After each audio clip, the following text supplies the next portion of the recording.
And we're talking about things in more of a street self-defense context. And what that means, that could mean that either I have some forewarning, some pre-fight cues or indicators that something is going to happen, or it could be a very much a surprise attack. Either way, I still want to kind of look at a formulaic approach as much as possible. And that is, I need to recognize the distance. I need to recognize what's the potential for damage in that distance. What can he do to me from each range? And then how I can manipulate that distance to my favor and to his disadvantage.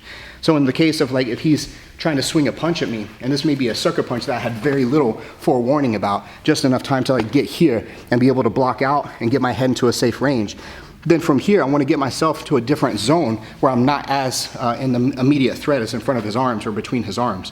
When I go to do that and establish a clinch here, this way, now I'm pretty safe from the elements that he can use to strike me, or at least strike me effectively. And then from here, I can look to take him down, whichever way his posture is dictating that's going to be the most efficient way to do.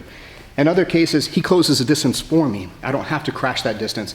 In the cases where he grabs a hold, then I have to recognize from here, energetically, is this a push or a pull energy? And I have to respond appropriately. If he's pulling and I pull away, the stronger person wins, and I don't want that to be the fight. If he's pulling me in here this way, that's why I'm going here to try to separate this grip from here.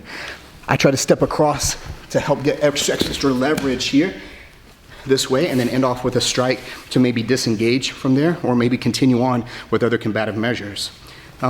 Sometimes the attack doesn't even come from the front. Sometimes it's from the back. In the case of where he sneaks up behind me, I have to recognize energetically then, what's he doing to me? What weapons is he taking away?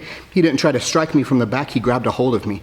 So then I have to recognize again, is this pushing energy, pulling energy? I need to establish my base and get myself to a position I'm harder to move around. So then in that case here now, I'm not still great, I'm facing my back to him, and he's facing his front to me, so he has the positional advantage.